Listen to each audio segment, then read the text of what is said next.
One of the big reveals from Boruto 2 Blue Vortex Chapter 9 was the fact that we learned that Boruto and Kashin Koji had both appeared to have retreated to Orochimaru's hideout following everything that happened. We saw Boruto resting and recovering, and they were there in the same hideout from Naruto Gaiden's epilogue manga called Naruto Gaiden, the 7th Hokage in the Scarlet Spring, though there were some differences in appearances just given that Kishimoto's art and Ikimoto's art style are different in a lot of key ways, with Ikimoto taking more influence from Toriyama's Dragon Ball and JoJo Bizarre Adventure, mixing in more elements of realism into his art, but the key markers of the hideout were there, from the snakeskin patterned walls to the snake heads mounted onto the walls that served as torch brackets. This is one of the things that I don't think gets appreciated enough as a reveal, and that's why in today's newest Naruto Explained video, I want to talk to you guys about why Orochimaru helping Boruto and Kashin Koji during the time skip was the right decision to do for a story reason from a narrative perspective. And this video is going to focus more so on the impact that it has for what it means for Boruto, since the impact that it has on Orochimaru, that's really worthy of its own video, because that is easily 15 minutes worth of content, because there are so many layers to that it doesn't need to be lumped into anything else other than its own video treatment. Otherwise, it is a severe disservice to Orochimaru and what this means for his character. Narratively, Boruto going to visit Orochimaru with Kashin Koji, it makes the most sense. He left the village with everyone believing that he killed his parents and that he wasn't even their son due to the omnipotent Shinjutsu, switching the memories of everyone. It had Boruto and Kawaki in their minds, everything they associate with Boruto, it was now associated with Kawaki and vice versa. He went into the time skip thinking that he had his sensei in his corner, Sasuke sensei, Sasuke Sama, whatever you want to call him. Even with Sasuke still having his own doubts in his mind, he was still choosing to defy logic to assist Boruto, but eventually tragedy struck Boruto and he saw his sensei get taken down in battle and turn into a tree, a memory that will forever haunt Boruto, because Boruto wasn't told to run because he was not strong enough to fight,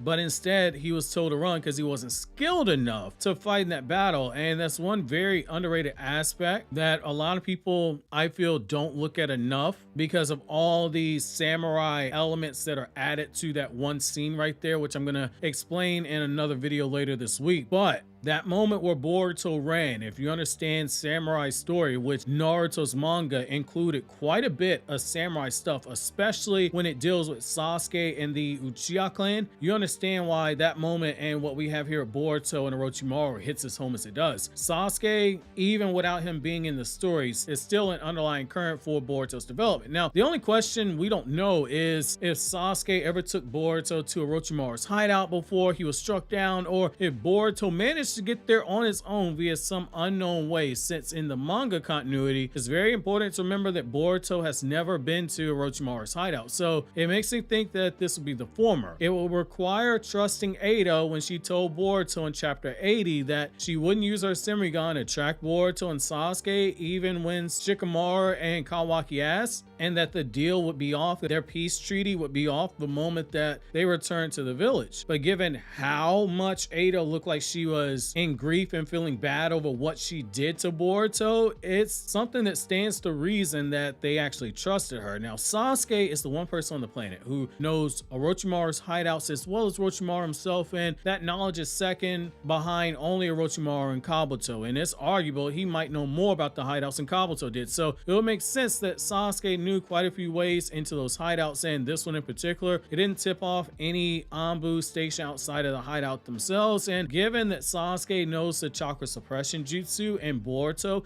as Notsuki can naturally erase his chakra signature, we know the how behind how they got into the hideout without being detected, and how even now they're able to stay in the hideout without being detected, because again, Kashin Koji also knows the chakra suppression jutsu, knows it to the point that he stayed in Konoha for several days without anyone noticing him. Orochimaru, now he wouldn't be against listening to Sasuke, because he's literally told us in Naruto's manga that the path that he's going to follow is going to be dictated by the wind that Sasuke blows. Wherever things take Sasuke on his path of life is the direction that Orochimaru is going to follow. We have zero reason based on the manga to believe that this is otherwise changed, and until we get reason for why it would change, I'm not going to assume that it did. Orochimaru in character would have listened to Sasuke about the whole Naruto situation due to knowing just how much Naruto meant to Sasuke, and he would be someone who is well versed in all things that come with the Uzumaki clan to know that what Boruto told Sasuke, what Ada told Sasuke and Boruto, it was indeed possible and it wasn't improbable. If anything, it's probably likely. Orochimaru might be a serial toucher of children, particularly children with a Kekkei Genkai, especially Kekkei Genkai that gives said kids shiny red eyes, but he's a lot like Amado in a lot of regards. He's someone who goes off the facts, not off of his feelings or his emotions. The same way that Amado was able to look at Kawaki's body and see the undeniable proof that Kawaki was a cyborg in his design with an entire body remodeled into ninja tech that only Amado could have made, and Kawaki's Karma seal, it had the genetic data of his daughter inside of it, and all of that led to Amado going by the logic of his memories have been altered and he's not going to say anything until it was convenient for him. It's extremely likely that Orochimaru came to a very similar conclusion with the set of facts that were presented to him and that were staring at him right in his face. You gotta remember, even Sasuke, for as logical as he is, he was still questioning all the evidence despite sensing Momoshiki inside of Boruto, seeing his headband in Boruto's possession, and he was freaking out when he realized that he couldn't trust his own memories. Orochimaru has always had a level of cold calculation to him that separated him from the other Naruto character. He's someone who looks so deeply into the Sage of Six Paths lore that he damn near cracked the entire truth of the Rinnegan. He got a few things wrong in regards to what was written on the stone tablet of the Uchiha clan, despite not having his Sharingan to decode it, which even impressed Madara when Kabuto told Madara how they revived him, quote, better than his prime. Orochimaru is someone who was hopping from body to body using the living corpse jutsu, which has a bunch of eerily similar principles to the Karma seal and how the Uzumaki clan used karmification to get their bodies reborn, all while updating those bodies with the power and the genetics of the vessel they had, which is exactly what Orochimaru's living corpse jutsu does. He takes over the body of someone, he keeps all of his power, but he also adds on the power in the Kekkei Genkais of the person whose body he took over, and a small piece of their soul still exists inside of his mind. That last line, that's very crucial. Orochimaru literally took over the body of a white Zetsu during the last 8 volumes of Naruto's manga. That might, keyword being might, let me re-stress again, might mean that Orochimaru might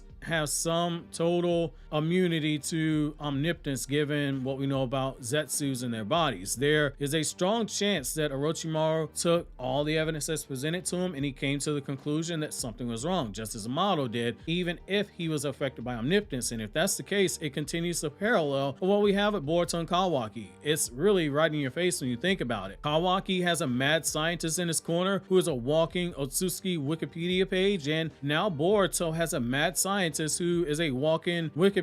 page about the Uzumaki clan, or rather, to use a more accurate comparison, he's got a constantly updating database when it comes to the Uzumaki clan, because Orochimaru is continuously getting new information. If Boruto kept those Byakugou drugs on his body, which is highly likely, even though he said he wasn't going to take the pills, he didn't discard them due to how dangerous said pills are to Himawari and Hinata, with it being implied that it would be toxic to them, then Orochimaru would have been able to study them and uncover why they weren't fully effective on Boruto, even with Boruto refusing to take them. Boruto also, by going to Orochimaru, gets to close a plot point from Boruto Naruto Next Generations that was never fully addressed, and one that many people thought was going to be a dropped subplot. The moment that Mitsuki said that Sarada and Naruto, they weren't crazy, that the Karma seal looked like the Byakugou seal that Tsunade and Sakura have on their foreheads, basically the seal lets them use the 100 healings jutsu, and that huge monster power amp that jutsu gives to Sakura and Tsunade. And we learned that Orochimaru had been doing extensive research into the Byakugou seal and that he found a connection to the Sage of Six Paths, someone who was half Otsuki and the oldest twin child of Kaguya. That was not by mistake. Boruto and Mitsuki, they were on their way to speak to Tsunade before Jigen pulled up into Naruto's house with his shoes on, apologized to him for wearing shoes inside his home. He whooped his ass. He ate the last cup of Naruto's instant ramen stash. He left the wet chopsticks on Hinata's favorite couch pillow before he took Naruto to another dimension, and he whooped Naruto and Sasuke on his own and literally asked the world's two strongest duo if they were done wasting their chakra. A lot of people thought, hey, this was going to be a drop subplot, just like there were people getting super impatient, granted in a much longer time period, about what it was that Itachi gave to Naruto. And lo and behold, we find out like 300 chapters later that Itachi gave Naruto the crow that had Shisui's Mangekyo Sharingan in it, said Mangekyo Sharingan was going to be used to program Sasuke to protect Konoha if he ever took Itachi's eyes. Itachi had his own eyes inside his body, so it worked on him when Naruto